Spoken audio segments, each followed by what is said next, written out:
Hello, hello, hello. Hey there, how's it going? It is 6:30 Central Standard Time and I'm super excited to be here with you. God bless you real good today. I want to welcome you to a live I Choose Me conversation. I've been out for a couple of weeks due to some health issues and getting my voice right, but I am doing fantastic and I'm super excited to be here with you today. And I want to just thank you so much for joining me on Facebook Live and, of course, Instagram Live. My name is Letitia Brown. For those of you who don't know, I am an author and inspirational speaker and a coach, and I am super passionate about helping you grow as a person, and I'm here to help you transform your thinking toward choosing you first so that you can be of service to others. And please, please, please take the time to like, comment, and share this message, and follow me on all of my social media channels: Instagram, Twitter, Facebook, TikTok. And please, please, please, we are working on increasing our subscriptions on YouTube. We are just getting started with that. So please go online and subscribe to our channels. And then most importantly, if you want to get in touch with me and if you're interested in hiring me to come and speak at one of your events or whatever, you can visit me at letitiabrown.com and letitiabrown.com. And listen, over the years, hundreds of people have benefited from my coaching and my training and my content. And now it's time for you, my dear, to experience some unprecedented, positive, life-changing information. And so I'm so thankful to have you here with me. And again, thank you so much for supporting what we do here by picking up your copy of Get Up You Big Fat Procrastinator, and of course getting some of our merchandise, the I Choose Me merchandise. It is hoodie season. So please, please, please take the time to pick up the hoodies and represent this whole platform of I Choose Me and choosing yourself and making sure that you're taking care of yourself in that area. So the I Choose Me message is about creating a lifestyle of balance for yourself by choosing to be emotionally, mentally, physically, spiritually, and financially healthy first so that you can be of service to others. And again, as a reminder, if I'm looking this way or looking over there, it's because I have a couple of lives that are going on at the same time. And remember, listen guys, you matter, and it's okay for you to take care of yourself first, because the truth is that you can't love anybody the way they need to be loved unless you're taking care of you first. The people that know how to love on themselves, they know how to love other people. So it's really important that you take care of yourself. And as you know from the title, we're talking about procrastination being the thief of generations. I really like this subject because my husband and I took it upon ourselves years ago when we were boxing it out at the beginning of our relationship. We've been married for over 31 years. But at the beginning, it was kind of rough, and we went through some challenges, but thank God that we got our life together and we made some decisions about our family. And one of them is that we made a decision that we weren't going to divorce, right?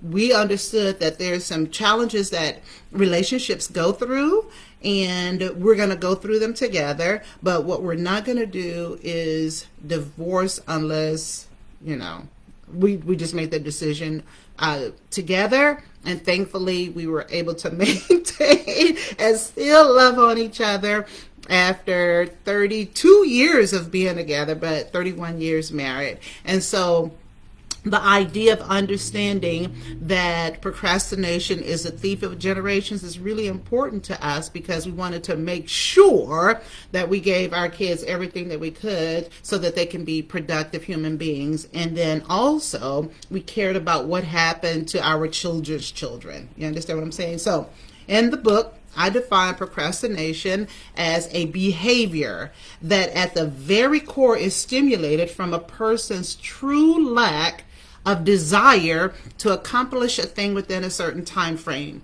And then after continuous inaction or the act or lack thereof, it becomes progressively worse, where it leads to lethargy and immobilization.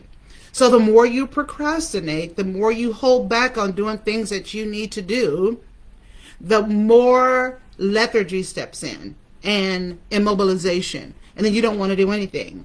And you look up, a year down the line and you're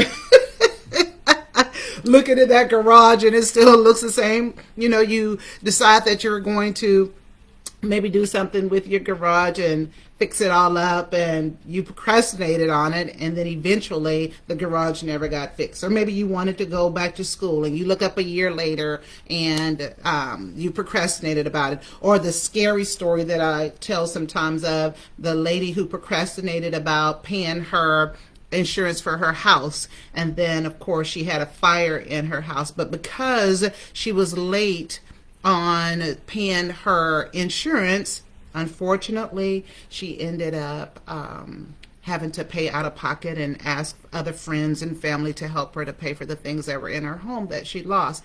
So we just want to make sure that we're doing whatever we need to do to overcome those challenges by choosing not to procrastinate as much. But in a nutshell, procrastination really, it robs a person from capitalizing on their time, their energy, and of course their creative purpose, right? And we see that happening not only in our personal lives, but we also see it in our children's life, and then for grandparents, our children's life, and with our friends and with our extended family. And so there are a ton of reasons that people procrastinate, right? And most of us, if not all of us, have had some type of example of procrastination in our life that we, have a tendency to laugh at, or we ignore it, or we kind of shrug it off. And oftentimes we don't think about how it really affects us. And then, of course, how it affects our growth or lack thereof. It affects our purpose. It affects our energy. It affects our goals. And of course, it affects our future and what we're wanting to do with future endeavors, right? And for those of you who are chronic procrastinators, those chronic procrastinators have no idea of how it affects generations, right? And we don't find out later. We don't find out until, later down the road of all of the woulda, coulda, shoulda. Y'all know that mantra. The woulda, coulda, shoulda. That we missed experiencing things because of our procrastination, right? And let me be clear. Everybody procrastinates from time to time, right? But not everyone is a procrastinator. We've all put off doing things that we don't like doing sometimes, but there's some real bona fide procrastinators out there, and they procrastinate from the moment that they wake up in the morning. They start hitting that snooze button, and I am very guilty of that sometimes. But some of those chronic procrastinators, they hit the snooze button, they start their day off that way, and then of course they lay in the bed at the end of the night and they start to try to recall all the things that they did throughout the day, and they realize that whatever they did, that it didn't add value to their life or to their family's life. And they go to bed disappointed because they didn't accomplish anything. Why? Was it because of, all of the distractions that we deal with, or was it because those chronic procrastinators, and they don't have to be a chronic procrastinator, but normal people, but they didn't have a plan for that day. And the chronic people, though, the chronic procrastinators, they do that day in and day out. It's always a part of what they do. They are chronic procrastinators that push that narrative and that negative mindset onto the next generation. They think they're just doing it because that's who I am. And, you kind of laugh and you giggle at it. And it's like, I'm a procrastinator. That's just how it is. But it's not funny. It's not something that we should ignore. It's something that we should really take seriously and take a look at what we're doing and not just care about what we're doing right now, but how it affects our children and our children's children. But here's the thing. Most kids want structure. They want a parent that envelops them with a lot of love, a lot of attention, and a care about their well-being for their future, right? And I can remember years ago with my children, we were, kind of strict parents, and we were aware of where we took them and what they were involved in because we lived out that life too. You know what I mean? It's like we understood that if you do A, we understood the cause and effects, right? We understood that if you do A, B might happen, right? So we understood that as parents, that it was important that our children knew that we loved them, that we gave them the attention that they needed, and we were concerned about their well-being. But most kids who grow up where there's filth, there's lack, there's disorganization, purposelessness, and they don't have any thoughts of a positive future, are sometimes, get this, that they're furious with their parents. And they're furious when they go visit other families who don't have to kick through loads of laundry to get to the door or to get to the next room. They realize that, hey, I see that there's another way to live. And they get upset when they go back home. And it's not just because maybe you don't have something that the Joneses have. You can still, not have what the Joneses have and still have organization in your home. You can still have love in your home, and your kids will love you about it. But if you're one of those parents where there's always clothes on the floor, stuff is all over the place, and they get used to seeing that, and then they one time go out and see that there's something different out there, they get upset about it. And they go, why don't I have structure? Why is there so much chaos going on in my life? And unfortunately, for the children who don't see anything but disorder in their life, they don't get a chance to go out and see anything else, they have a tendency to carry that tradition for generations to come. Again, kids who grow up and they see disorder all the time, they have a tendency to carry that tradition for generations. And they'll never tell their parents of, how they really feel about it, but they're angry, right? And to be honest, I'm not knocking poverty. Been there. I'm not knocking anybody with disabilities and sickness and disease. You know what I'm talking about? I'm talking about those of you who are able-bodied and able-minded, and who are chronic procrastinators, and you are casting your behavior to your children. You're doing it knowingly and unknowingly. And you need somebody like me to tell you what's up, right? Not to harm, but just out of love, because a lot of times we don't know because we haven't been told. Now, in my book, Get Up You Big Fat Procrastinator, on page 69, if you can see that, I'm going to read this paragraph. And the title of it is, Chapter 4 is From Childhood to Adulthood. Are we creating little procrastinators? It is not what you do for your children, but what you have taught them to do for themselves that will make them successful human beings. That's by Ann Landers. Procrastination is the thief of generations. Studies show that children who procrastinate generally experience higher levels of anxiety in school, sports, and other related activities. Some studies show that children who are unintentionally trained to avoid staying on task and putting things off develop negative behavioral habits. These procrastinating behavioral patterns correlate directly with procrastinating adults in their lives.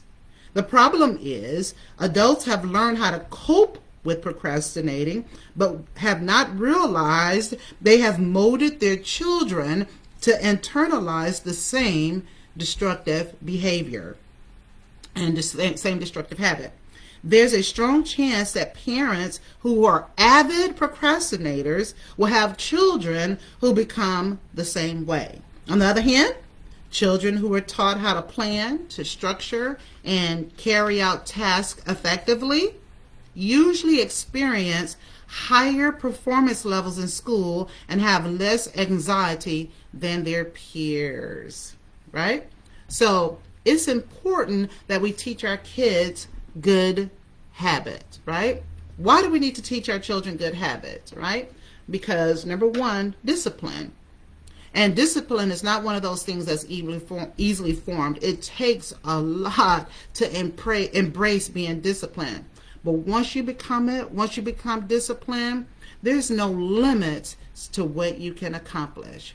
And learning discipline and a healthy home is extremely valuable. It protects you and it keeps you in line and it keeps your family focused. So whatever you need to do to learn how to be disciplined, it is a good habit to teach your child. Number two, why is it good to teach your children good habits? Because of focus, vision, and goals. Without a vision or goals, you live a haphazard life and you just go through the motions. You know what I'm saying? Your kids, they come in your room and they're like, ask you, Mom, Dad, what you doing? What are you working on? And what you focus on, Mama? And wouldn't it be nice? Wouldn't it be wonderful to sometimes say, let me show you my goals. Let me show you what I'm working with. Let me show you my vision for the family. Let me show you about our future and our focus and our fortune, as opposed to, I ain't doing nothing.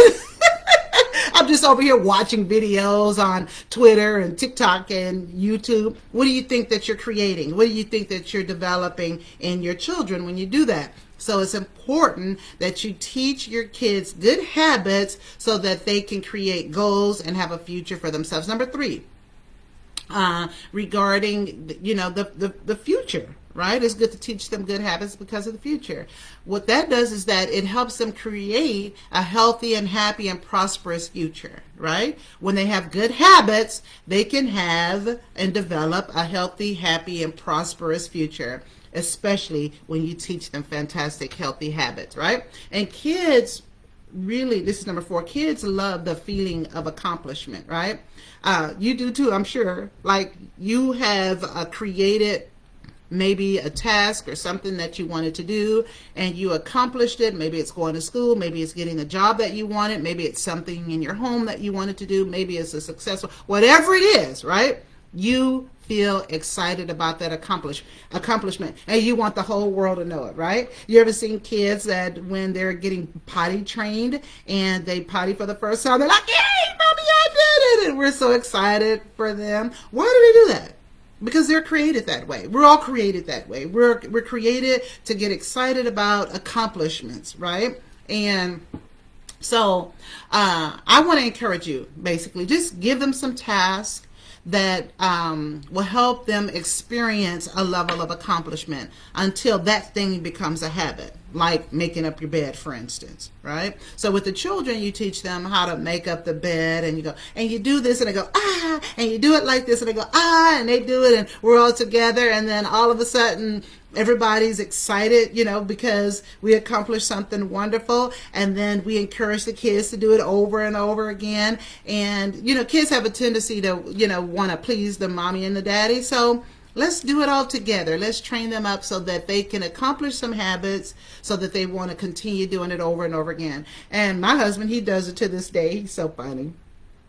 He's like 27 years old or however old he is. He looks 27. He's so handsome.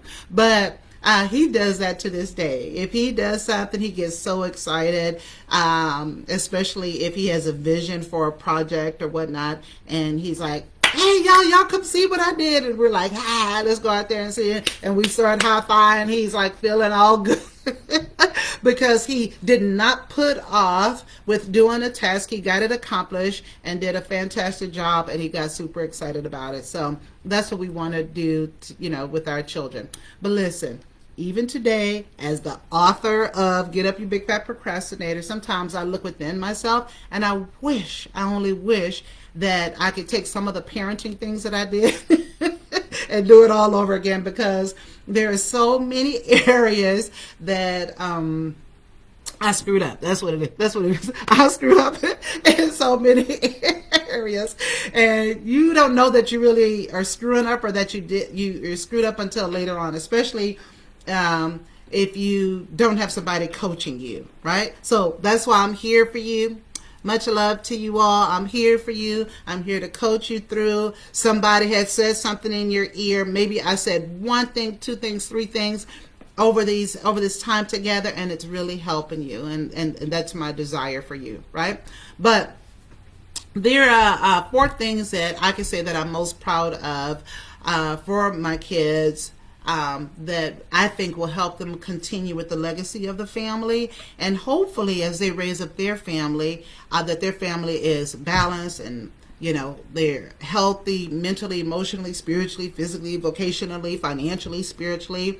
And hopefully they'll teach it to their children too. They'll teach their children that it's important for them to choose themselves first. They'll train them up and show them how to do that. And the first thing is they grew up in a mostly clean and organized home. If you go in my kitchen right now, or my bathroom, because I was in a rush, to get to you all and to cook dinner as well. If you go in my kitchen and my bathroom right now, you'll be like, who is this procrastination lady? But later on, it's going to be perfect, like nobody was ever in there. So I'm not talking about that, right? I'm talking about just normally keeping up a clean and organized home. It's important. But I remember years ago, I've always had 2 or 3 or 4 jobs that I'm doing. And when I say jobs, I'm not, some of the places I go into, but I've always had several things going on, right? And at one time when I was raising the kids and they were super small, laundry and the type of job that I had was extremely, extremely demanding. Sometimes laundry would be piled to the ceiling because of the demands of work and then taking care of the kids.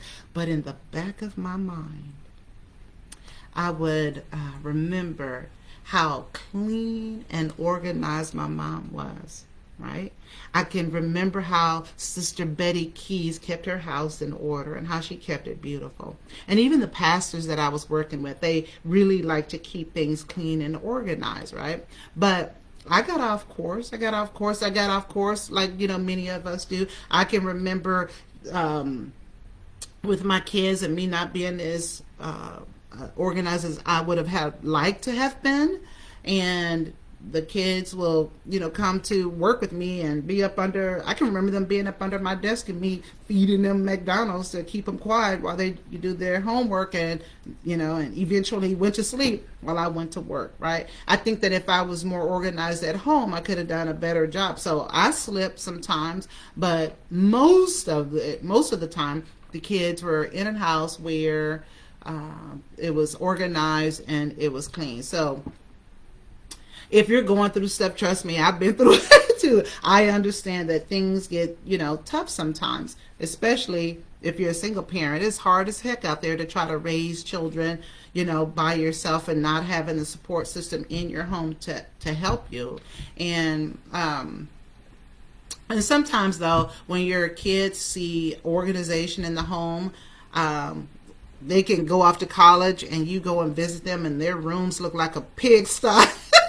And you're like, this is not how I taught you to live. But eventually, because you raise the child in the way that child should go, when they are older, they won't depart from it. And I'm so thankful to that. But here's the thing. You got to make them do it. And not do it for them all the time. You know what I mean? Like, sometimes we want to do everything for them. And right now you're going like, you got to make them do it. Do what? You got to make them make up their bed every day, right? Why do they make up their bed every day? It develops discipline. There's nothing more making up your bed when you wake up in the morning. It's like, hey, I did something successful to start the day off with. And that's what you want to develop with your children, developing discipline, and then they start off doing things and developing good habits when they first wake up in the morning, okay? And then your kids need to clean and organize their own rooms, right? Pick up their own toys, pick up their clothes, make sure things are in ship shape inside of their rooms and in their bathrooms. And you show them how to do it. You show them how to make up the bed. Then you disrupt it, and then like you do it for them, disrupt it, and then you go and show them how to do it and make sure that they do it. And it's not easy to do, right? But also, maybe give them some chores to do around the house, and encourage them to stick with it. And not just them stick with it, because baby, let me tell you, when we're tired from working all day, we're not trying to go up in the air and look at the kids' room and stay there with them while they try to clean it up. And sometimes they take forever. Or it's hard when you say, hey, Susan, go in there and clean your room, when they're little and they haven't it's hours and hours and hours. And as a parent, you have to be on top of them, because that's not something they want to do, right? And I remember with my strong-willed daughter, when she was learning how to write, I almost threw everything away, the child, the paper, everything. But because I wasn't as patient as my husband was in certain areas. And so maybe you're not as patient with making sure your child makes up their bed or clean the room or whatever. Whichever parent can do it the best in that area, that's the person that needs to create a system for cleaning and stick with it every day. And as you do it for 7 days, right? Just try for 7 days, and then 14 and 21, and eventually your kid has developed a wonderful, wonderful habit, right? Now, although the kids, my kids lived in a clean and organized home, I wasn't very good at making them do it all the time. So I'm not going to even try to lie or fake the funk. I wish that I did a better job, because, as I mentioned, my patience was super short. And I felt that I could do it better. You know how as a parent sometimes it's like, just give it to me. I could do it better and I could do it faster. And I had a tendency to do that for them a lot. And I only wish, now later on, I wish that I could take that back and make sure that they did some of the stuff without me having to do it for them when they were younger. So learn from my experience in that area. When you procrastinate from teaching your children, when you procrastinate and from teaching your children how to take care of all of those things, right? Because we want to do it ourselves. You, in essence, rob them of the experience of developing discipline in the areas of cleanliness and organization. So don't rob them from that experience because you want to do it for them. And listen, if no one has ever told you before, I'm telling you now. Ready? If you see a piece of paper on the floor, pick it up. And then if you see your children put a piece of paper on the floor or they walk by, you train them up. So anytime they see a piece of paper on the floor, they don't just walk by it. And then you do it over and over again, to when you see a piece of paper on the floor, automatically something hits you a little bit and you want to pick that up. And as you're doing that, explain to them why and how important it is to maintain a clean and healthy home, right? Not as a drill sergeant, but we're doing it in love, because we're looking past the idea of the paper being on the floor, but we're raising up a generation to be healthy and prosperous and beautiful human beings, right? And we're creating a new generation. The second thing is education that I'm excited about. We wanted to make sure that our kids were educated. And we said in our house that everybody in our family is going to get a college degree. And when you have one, a college degree, you have different conversations with people. You're able to step in different conversations when you have some type of degree, whether it's in trade school or whatever it is. Those conversations change because of different areas that you can communicate in and thrive in. And if you don't have an education, don't be beating yourself up all over, upside the head. There's so many people who are extremely educated and dumb, and there's so many people who are extremely smart but don't have a traditional education. But for us, we wanted to have a different narrative for our family. I was a person of first, right? And my husband was a person of first. And so we wanted to keep that tradition on with our children and let them know how important it is to have their education. But when you get out, you get a chance to meet different people from different cultures, and you're not around the same 10 people for the rest of your life. You know what I mean? So that's super important. And I hope that we have instilled in our children the importance of education, and they will pass it on to their children and their children's children. And prayerfully, they won't listen to all the people telling them that you don't, you don't need to go to college. I hope they're smart enough for that. And then granted, school is not for everybody, but there's a lot that you can learn when you are in school, and especially if you're in school for the right reasons. Does it have to be a university? No, it could be a trade school or something similar, right?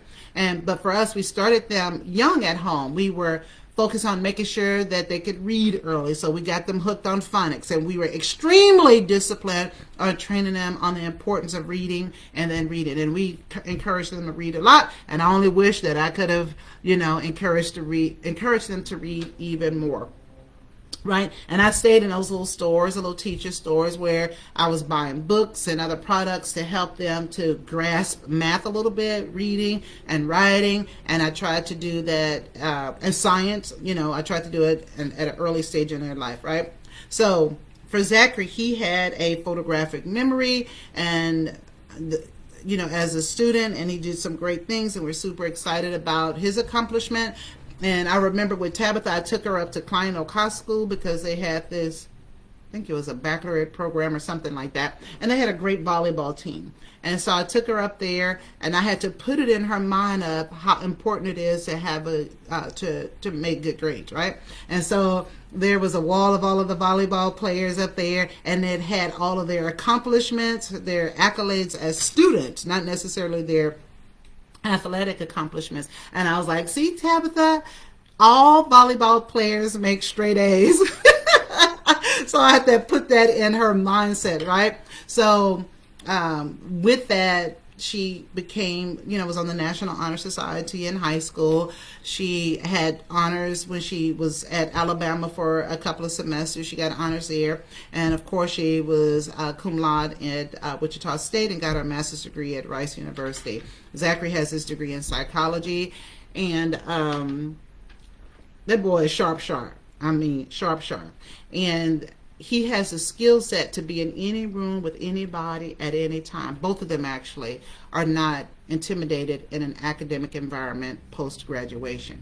And let me be clear, Gary and I led by example. We wanted to start a new generation of achievers. We got our master's degrees and our advanced biblical ministerial degrees. So not only can we talk the talk, but we can walk the walk. So I want to encourage you that if these are the things that I'm excited about that we did with our children that I'm sharing with you, you don't have to do any of these things. You can, as a family, decide what's important for you and your children and how you want to develop them, and that's completely fine, right? And eventually, our next generation hopefully will have people who are able to sit at tables of decision makers, whether it's in law, dealing with the Constitution, and or some other policies, whether it's health and education. Because if you desire to see change and be included in the future of your nation, you have to have some level of education so that you can sit at those tables and help be a decision maker as well. So I follow this girl. She's about 26 years old, and I like to listen to her on a weekly basis, like during the week, right? Why? Because she's educated. She knows what she's talking about, and she is well read, right? And people who don't know her and they join the live because she's young and goofy sometimes, they want to know, you're like, where did you get your education from, right? And how do you know all this stuff? And I love it when she flexes with her education. Like, she's been all over in Africa, got her education in England, and just knows the Constitution back and forth. And then all of the naysayers have to bow down, and I love it. So, does having education make you better than anybody else? I'm not saying that at all. I'm saying that that's what we had to do, develop that healthy habit in our family and lifestyle in our family, so that our kids, because we're talking about generations, remember that we don't want to rob them of opportunities for the next generation, right? And the other one we work with them is working hard in their craft, right? And I'm sure you can agree that hard work is relative, right? Is relative to the future of our nation. It's relative to their personal experiences with their family and what they want to accomplish, because there's a bunch of lazy people out there that don't work at all. They don't know anything about hard work, and that's not what we're trying to develop here. So I'm very thankful that me and my husband taught our children the importance of hard work, so when we throw something at them, they're not freaking out. And I remember, y'all know that Tabitha played volleyball, and I remember her being in the gym, and one of the little boys said to her, I know why Tabitha is so good. She's so good because she's always here working, right? And people don't understand, that she had this in her head that, you put in 10 reps, I'm putting in 100 reps, right? And nobody could ever tell me, or, we've had two people, I usually don't allow those people in my space, but I've had two people to tell me that, y'all do too much for your children. And I just want to pop out. I'm like, are you serious? You don't know the rigor that we've put our children through in order to develop discipline in their lives, right? So for us, we thought that it was important that we taught them the art of working hard and smart so that they can achieve their goals. But we took them, if only you knew. I'm not talking about punching, spanking, or whatever. I'm talking about in complete love, but letting them know, hey, you can do this, but I'm going to throw you in the lion's den almost so that you can come out. Shoes. We threw Zachary in the whole state of New York. We're like, from Houston, you got to get from Houston to Connecticut via New York by yourself. And because we did that, this young man could travel anywhere in the world and fit in and get around. And right now he's in Hungary, and I'm like, you drove to Austria? Had we not thrown him in New York and said, hey, find your way, get on the bus, the train. Don't get me wrong, I helped my baby as much as, we could from afar. But it's like you grow up and you can do it, right? But the other thing that we did was that I really am excited about is the family meetings and when we did goal setting, right? And I'm so glad we taught our children the importance of goal setting. And from the time they were in middle school all the way up into adulthood, we had our meetings, our family meetings with our children. And in those meetings, we always talked about our goals. We talked about the future, what's happening now, where we want to go. And we had our family meetings pretty frequently. At one time, we were having them every Sunday. Then we went to as I got older, we would have them every 4 times a year. And then even older, we'd say, because they were off to school and whatever, they didn't have time to be hanging out with us like that, right? So we'd have it at the beginning of the year, we'll have it at the end of the year. And so now we're seeing that that they are writing their goals out. Had they never seen that, because they don't teach goal setting in school, which they should, or teaching children how to set goals. But because they saw us do it, then they were able to do it as well. Now we see them writing their goals each year, and as parents, we walk them through that skill set, and we gave them the tools and the tactics to achieve their own personal goals. And it's awesome because I believe that they'll teach it to their children too, and they are already talking about, I'm going to do this with my kid, and we're going to put them here, we're going to do that. And I'm thankful that we were able to train them up that way. And listen, like I said, we didn't always get it right. We screwed up a lot. And actually, I can guarantee you, we got a lot wrong. All of us do, right? It's just a part of life. Trying and learning and creating and redoing, failing and falling, and eventually all of us will prosper in that area as we keep going. But I want to challenge the parents, the grandparents, and future parents. You have the power to stand up for your family. You have the power to denounce procrastination, and you can change the narrative. I want to encourage you to forgive yourself and move on. Free yourself from the bondage of procrastination as it relates to your family. And we all know that a part of our issue with procrastination is the need to feel good all the time, right? If I feel good, and we talked about how important it is to feel good, right? And to, be balanced. But I believe there is an emotional and mental attachment with procrastinators that make any task they are responsible for doing, they make it irrelevant or pointless when they don't feel good, or if their hair is not on fire and there's impending danger where they have to act right now, right? And if they don't feel good, and if there's not an emergency, chronic procrastinators have a tendency to flourish when it comes to procrastinating. And then guess what? They pass it on to their children.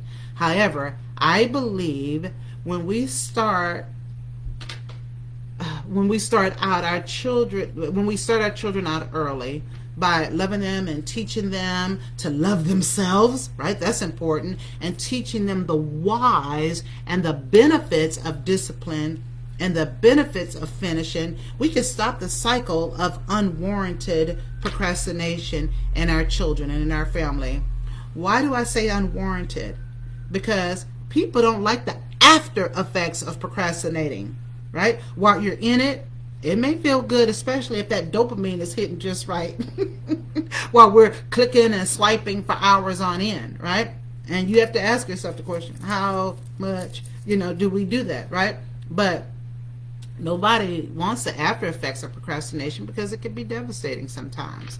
You look up one day and the only thing that you can do is shake your head in disbelief. Wondering, why in the world did I do this? Why did I go there? Why did I hold out so long? So, if you can build the discipline and desire to change now, consider doing it for our future generations. You will not be disappointed with the results. Parents, if there are 10 things I want to encourage you to do with your child every single day, starting at the age of 3 years old if you can, or starting where you are if they're 17 years old, right? You too will stop the threat of generations of people falling victim to the procrastination thief. Number one, have a family meeting and talk about what you expect next with your children. Like, you can't just all of a sudden change, because they'll freak the mess out and y'all will be fighting and upset. So do it in family meetings and then talk about the change, but know what you're going to talk about beforehand, and only talk about that, because sometimes people go into family meetings and it's chaos. No. Have what you need to talk to them in place early, right? Number two, encourage them to make up their beds, clean their rooms, and clean their bathrooms. Trust me on that one. Trust me on that. That's important. Teach them early. Create chores in the house, like taking out the trash. And like I said, don't surprise them. Like, go take out that trash. They don't like that. Kids don't like that. Because they like order. They like it. So let them know early that this is your day, that you're taking out the trash, and that's your responsibility, right, around the house.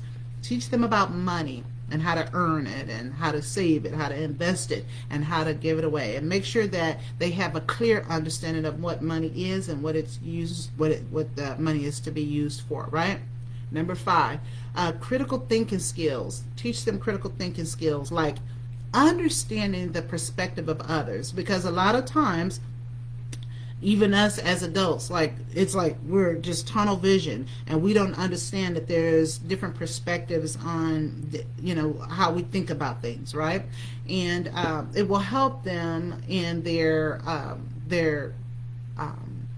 future on being able to think about what's taking place and be able to navigate from the different perspectives that other people may have. And then also, doing that will help them to predict what will happen next, like happen in the future, understanding the cause and effect of things. So as you create a systems thinking approach about things, teach them critical thinking skills. If you don't bathe for 2 days, this is what happens. All the stuff. You understand? If you eat this is going to happen. Cause and effect. Critical thinking. What happens next if you do or don't do this? If you save $10 and you don't spend it, on Tuesday you got $10, you don't spend it, on next Tuesday you're still going to have $10. If you invest it, that $10 can be, do you understand what I'm saying? There's a cause and effect. So it's important for you to teach your children that. Then number 6, education. I want to encourage you to teach them the reading and writing and read.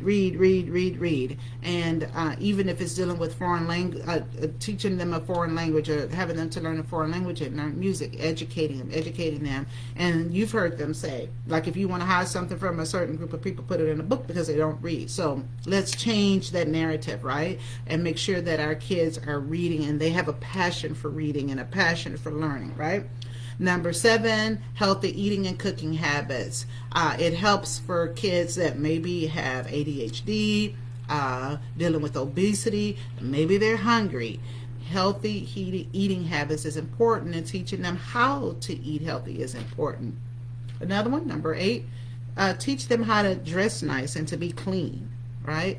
That a lot of times they don't know the why behind, why do I need to look good? Well, you don't know. You never know who you're going to meet. You never know who you're going to run into. You never know that if your child is looking nice and you're looking nice, that you may meet the one who can change your life forever, the one that can take your business or whatever to the stratosphere. So it's important that you teach them the importance of looking nice, right? And being clean. Number 9, teach them how to say yes ma'am and no sir to their leaders. This is really important because you teaching your children that to learn how to respect their elders takes them a long way. All of a sudden, I don't know why this happens with adults, but all of a sudden those adults want to, they go, oh my God, that kid is so polite. Right? And it drops any barriers that they have between the child and the teacher, and they want to help them more, right? And then number 10, ensure that your children are mentally and emotionally healthy. And you do that by showing them unconditional love and acceptance, and then cultivating a healthy environment of growth and development. And don't freak out as they grow, because changing this whole thing, you're going to run into some growing pains that will make you freak out. And then, as I told you with Tabitha, who was a strong-willed child, man, I felt like I was going to just pass out, but she got it.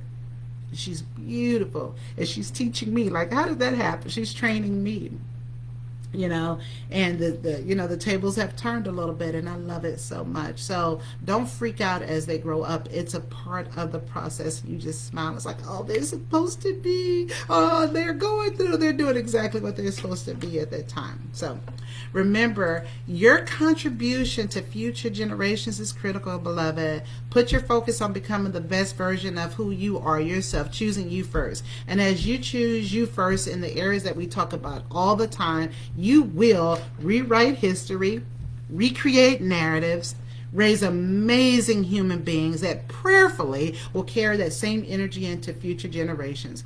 And those generations will build a safe, healthy nation for years to come. Well, beloved, I hope I said something that blessed you. I hope that you take the time to share this information. And I know that I'm throwing out gems, and I believe that people around the globe will catch on to the I Choose Me message. They'll catch on to the Getting Up message, and we are all just doing our very best out here, right? You're doing your best, I'm doing my best, and we're so thankful that we have a family of people out that has our back and that want to coach us through, because it takes a village to raise up these beautiful babies. And in light of all the stuff that's going on, we need to have each other's back. We need to think outside of ourselves and be there to help other people. And I'm so excited to be here with you all. If I can touch one person, I am pleased. If I can touch 10 people, I am double pleased. If I can touch 1,000,000, man, oh man, it's all about God. And I'm excited about what He's doing in your life. And I want you to share that with other, share your journey with other people, be a blessing to other people. Let me know what's going on with you. I love you so much, and I wish the very best for you. God bless you real good. This message will be available for you to look at a little bit later. Thank you so much for joining me. God bless. Take care now. Bye-bye.